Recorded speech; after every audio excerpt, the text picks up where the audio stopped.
Бүлэг 2. Саарал сүнс. Саарал сүнсний бүлэгт дараах сүнсүүд хамаарах ба эдгээр нь завсрын ертөнцид оршин байдаг. Үүнд 1-р өөрийнхөө амийг ээгүүтгэн хорлсон хүмүүний сүнс. 2-р зуурдаар хальсан хүмүүний сүнс. 3-р өвчнөөр хальсан хүмүүний сүнс. 4-р мэдлээгүй сүнс. 5-р аврал хүсэгч сүнс.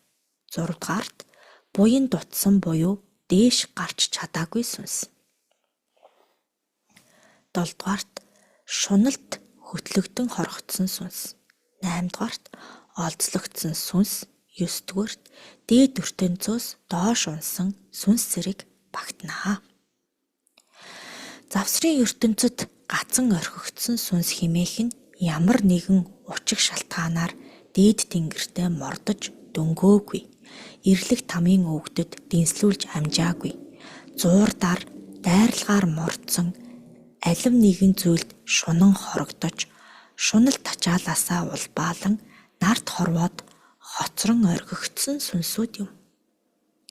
Түүнчлэн хийсэн үйл хэрэгээрээ дээд тэнгэрт гарч чадаагүй улмаас нарт оршихуйн үйл хэрэгээ дүүргэхээр бусдаас дэм тусыг эрен хааж байгаа сүнсүүд бас энэ төрөлд орно. Эдгээр завсрын буюу саарал сүнсүүд хүмүүстэй зэрэгцэн орших бөгөөд хүмүүнд хор гай тарьж болно, тарихгүй ч байж болно. Зэрэгцэн оршихдоо бүхий л саарал сүнсүүд сайн болоод муу эрчмийн аль альнаар нь ундаалan байх бөгөөд зарим тохиолдолд эрчмээр хооллож чадахгүй эцэж дурсан нь ч бий. Саарал сүнсүүд голчлон хэн нэгэн хүмүүн ямар нэг эд зүйл орон зай хүлэгдэн хоригдсон байдлаар оршино. Зарим үрс намайг сүнс дараад байна, надад хор гай хүргээд байна гэхдээ саарал сүнсүүдийг хамааруулан ойлгодог. Тэгтэл саарал сүнсүүд бус хар сүнсүүд нь дарах юм уу хорлолт үйлсийг илүү ихээр үйлдэж байдаг. Саарал сүнс нь ямар нэгэн хүмүүнд өсөргсөн юм уу хор гайг хүргэх учиг нөхцөл бүрэлдсэн үед л хүмүүнд хорлолыг үзүүлэхээс бус жирийн оршиж байхдаа хорлол гайд үйлсийг үйлддэггүй. Завсарт хоригдсон сүнсүүдийг аврах боломжтойгоос гадна эрлэг өвгдөд хүргэн шийтгүүлэгч боломжтой. Өөрөөр хэлбэл завсрын ертөнцид гацсан сүнс нь аль ч ертөнц рүү хэлбэх аюултай. Амиа ээгүүтгсэн сүнс. Хамгийн тэргүүлэн өөрийн биеийн амийг ээгүүтгсэн, мунхаг ухаанаар өөрийн амьд халтаа үйлийг хийсэн хүмүүний сүнс эсвэл нарт оршихуйн амьдралаас залханд зугтсан хүмүүний сүнсүүд энэ бүлэгт багтана. Амиа ээгүүтгэн хорлсон хүмүүний сүнсний нүдний эргэн тойронд хөхөрсөн, бараандсан харагддаг. Нарт хорвоод амьдарч буй нүдний эргэн тойрондоо хөхөрсөн төрөлхийн толботой үрс байдаг нь урд төрлийнх нь буюу ойрын үеүүдэд завсрын ертөнцид оршин байсан сүнс байх боломжтой ч бүгд бол тийм биш. Амиа ээгүүтгсэн сүнс шууд дээшээ гарна эсвэл дараагийн төрөлд очно гэдэг зүйл бараг л үгүй дээ. Ихэнхдээ завсрын ертөнцид гацсан байдаг. Амиа хорлсон гэдэгт өөрийгөө боомлсон, эд зүйлээр зүссэн, өндрөөс унсан, тоглон наадаж байгаад золгүй явдалд өртөн амиа алдсан зэрэг тохиолдол багтах бөгөөд хүмүүн биеийг олж төрхийн чухлыг мэдрүүлэх, ямар нэгэн орон зайд багтаах, эсвэл хүмүүн байхдаа дүүргэх учигтай үйл хэргийг танин мэдүүлэхийн тулд завсрын ертөнцид хордог. Ийм хоригдсон сүнсүүд өвгдөн ирээд авах болов хойноос минь буянтай үйлсийг хийх болов хэмээн гордон бусад анд найз, ахан дүүс гэр бүлээ бараадан байж байдаг. Ийм сүнснүүд нь завсрын ертөнцид илүүтэй байх зэгэл саарл өнгийн юм уу? Ямар нэгэн сайн эрчим болж нэгдээгүй эрчмүүдэд хооллон оршино. Тэднийг тэгж амархан амийг нь тасалчихгүй байлгаж байдаг. Хүмүүн заяаг голсны гмийг өөрсдөр нь таниулах, амьдралын жаргал зовлонг олж мэдүүлэхийн тулд завсар ертөнцид хоцроон үлдээдэг учиртай. Тэр сүнсүүд өөрийн гэсэн зүйлд гэмшин харамссан, өөрийн буруу үйлээ буруу шаасан байдалтай оршдог. Эрлэг эзэд тэднийг дэнслэн үзээд завсар ертөнцид 100, 200, 1000, 2000 жил гэх мэтээр үлдээх бөгөөд тэр хугацааны дараа эрлэг өвгөд өөрсдөө эрен тэр завсрын ертөнцид байхдаа хэрхэн ямар үйлсийг дүүргэсэн байна вэ? Ойлгон ухаарсан байна уу гэдгийг дэнсэлж үзээд дараа төрөлд төрүүлэх үү, төрлийг нь доош бууруулах уу, дахин тэнд үлдээх үү, эсвэл дээд төрөлд илгээх үү гэдгийг шийднэ. Амийг ээгүүтгэвэл хар сүнсний хорлолоор амиа ээгүүтгсэн байвал тэр сүнсийг яах вэ? Арай хөнгөн шийтгэх үү бурлаа? Үгүй ээ. Тэгж амийг хорлуулах нөхцөлийг тэр өөрөө үүсгэсэн учраас ялгаж үздэггүй юм аа. Амиа хорлсон сүнс байлаа гэхэд маш их гэмшиж, ухаарад, дээрээс тусламж хүсвэл туслах болов буурлаа? Үгүй ээ. Тэнгэртэй холбогдсон эсвэл холбогдоогүй бусдаас онцлог чадвартай хүмүүн байг. Нийгэмд түүнийг ялгуурлан шовдорсноос үүдэн сэтгэл гутралд орж амиа ээгүүтгсэн байвал яах вэ бурлаа? Хэрвээ нүглийн үйлс нь бага, буянт үйлс нь ариун байгаад гарцаагүй байдлын улмаас ухвар мөчөд үйлийг хийсэн байвал эрлэгийн өвгөд дэнсэлж дээш шогшуулах боломжтой. Эсвэл амьдралд ирэх шалгуурын өмнө юунд чи сөхрөв хэмээгээд хоригч боломжтой. Улаач үрс амиа хорлвол яах вэ? Үйлсээ хэр дүүргэсэн байна вэ гэдгийг дэнсэлж үзнэ. Зарим нэг үрс өвгдөө буулгасны дараа өөрийгөө ээгүүтгсэн байдаг. Тэдгээр нь мөн адил завсар ертөнцид хоригдно. Харин өвгдийн үйлийг ариун хийсэн бол завсар ертөнцид үлдэхгүй байх нь бий. Буурал жишээ болгож өндрөөс үсэрсэн нэг хүмүүний сүнсийг авчирч тандуулав. Тэр сүнс нь бүрэн бүтэн ясгүй байв. Тэрийг нь түүнийг эрлэгт дэнслүүлэхээр илгээвэ. Зуурдаар хальсан сүнс. Зуурдаар ямар нэгэн эдэд даруулах, мөргүүлэх, ямар нэгэн эд дээрээс нь унах зэрэг золгүй тохиолдлоор хальсан хүмүүний сүнсүүд амиа алдсан тэр орон зайдаа ихэвчлэн гацаж оршино. Ингэж гацсан сүнсүүд өөрийгөө амиа алдан нартаас хальсан үгүйгээж мэдэхгүй байж байдаг. Яг хүмүүн биетээ мэд гэртээ харан бусаддаа яриад л эсвэл ямар нэгэн орон зай дотор хаачаач хөдөлж чадхааргүй оршин байдаг. Энэ сүнсүүд сайн муу эрчмээр болон зэгэл саарл өнгийн харуусал, гансралын эрчмүүдээр ундаална. Ийм сүнсүүд ихэнх тохиолдолд эрлэг өвгдөд дэнслэгдэлгүйгээр завсрын ертөнцийн шууд хоригдон үлдэх бөгөөд хорвоод илээж дуусах учиртай тэр цаг хугацаанд болохоор удмын өвгөд буюу доод, дунд, дээд өвгөд нь өөрийн үрийг дэнслүүлэхийг эрлэг өвгдөөс дамнуулан гуйдаг. Завсар ертөнцөөр эрлэгийн цэргүүд шогшин байвал тэд заримдаа дагуулan шогших нь байна. Гэтэл зарим сүнс эрлэг гэрсэн ч явахгүй гээд үлдэх гэж зүтгэх нь байх бөгөөд ийм сүнсүүд орон зайндаа гатсан нас нөхцснөө ч мэдэхгүй оршиж байгаа нь тэр юм.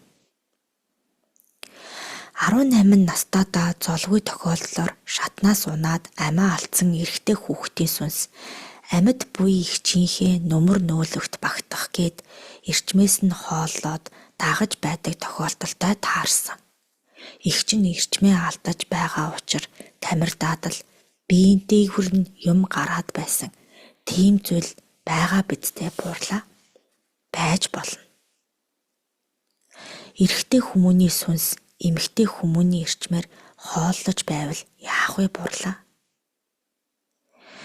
Тэр эмэгтэй хүмүүний эрчим химнэл хамгийн түрүүнд алдагдаж биеийн тэнхээ тамир багасна.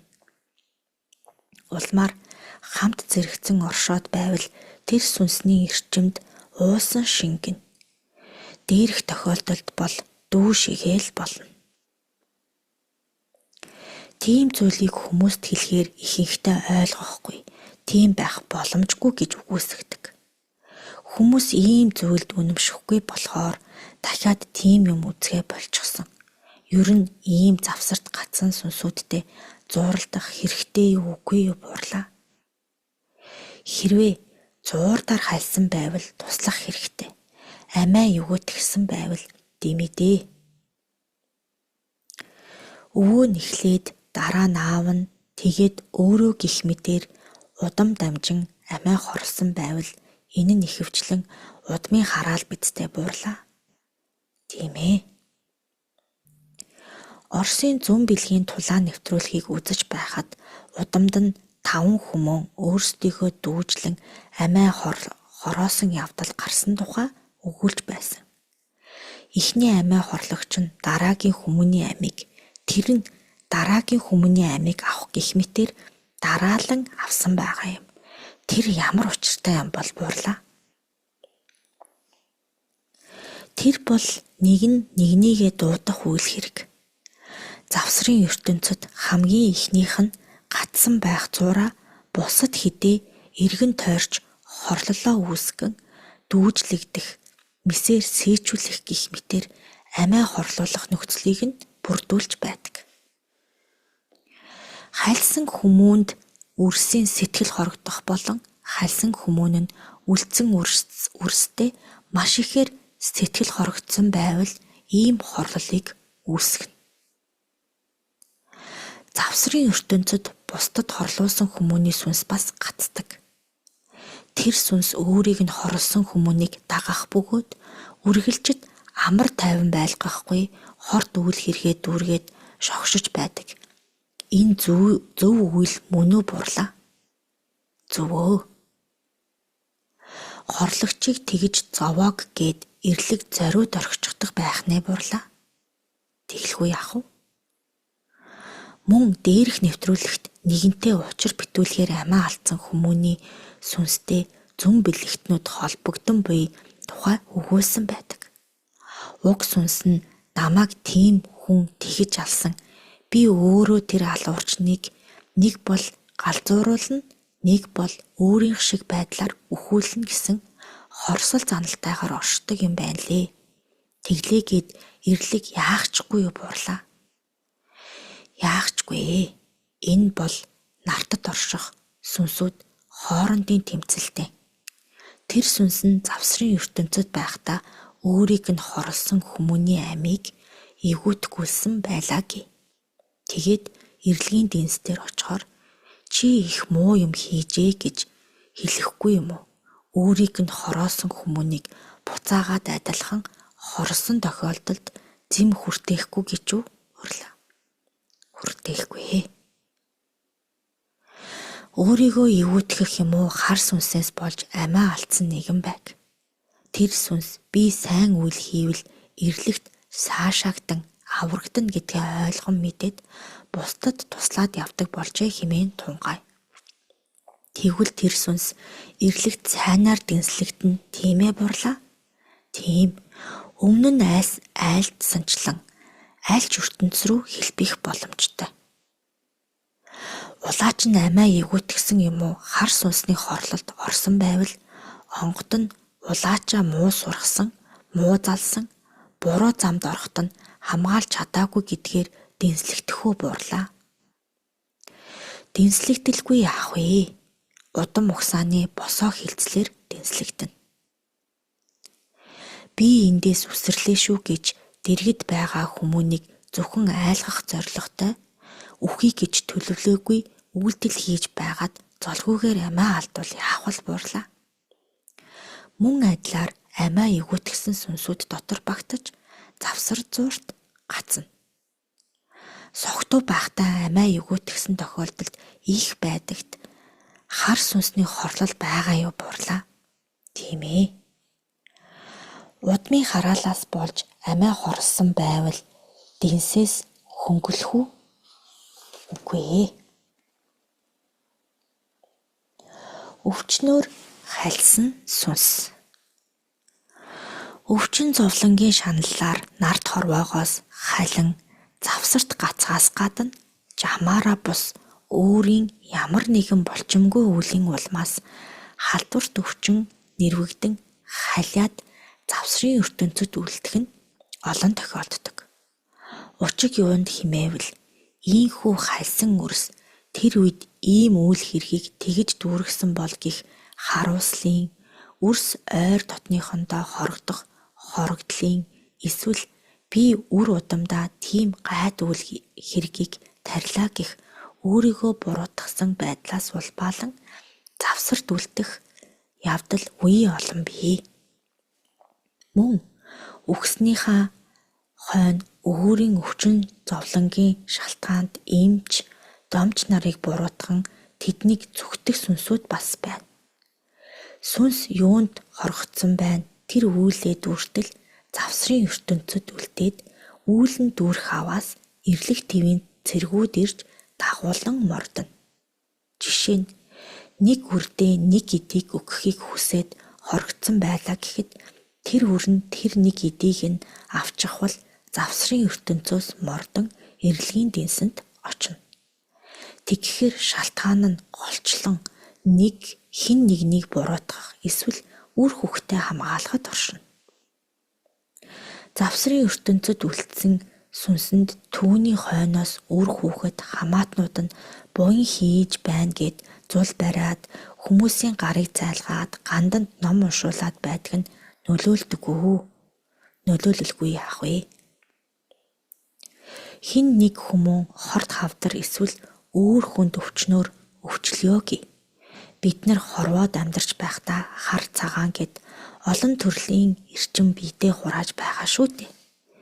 Тэр хүмүүн өвдөн шаналж биед буй хортой хар эрчмүүд нь эдээ бээр юм уу өвдөлт зовир болж гадагшлан байгааг өөрийн хийсэн буруу үйлтэй холбон ойлгож багч гэсэн ухаарлын бодол толгойд нь орж ирдэг шүү дээ. Ер нь ийм ойлголтыг төрүүлэх зорилгоор өвчин ирдэг хэмээх нь зөв үү? Мөн тийхүү өвдөн шаналж байхдаа багч гэсэн хар эрчмийг биеэсээ гадагшлуулад ирлэгт очин дэнслэхэд арай нааштай болдог гэлцдэг энэ ортой болов буурлаа. Тун баг ортой ямар ч байж болно. Ирлэгийн дэнсэнд очоод дэнслэгдэхэд сайн муу хийсэн үйлээс гадна хар цагаан эрчмийн сайн үйлийг дагаад цагаан, мууг дагаад хар эрчим хуралддаг. Үүнийг харгалзан үздэггүй. Хар эрчим нь 60%-аас дээш бол хүссэн хүсээгүй там дунана гэх мөн хар нөхрөө илгээгдэнэ гэх ойлголт их байдаг. Тийм үү буурлаа? Үгүй ээ. Эрчмээр нь бус хийсэн үеийн мэдээлэл нартад ирсэн зорилгоо биелүүлсэн байдал, туулсан байдал, таньсан ухаан зэргийг нь дэнсэлдэг.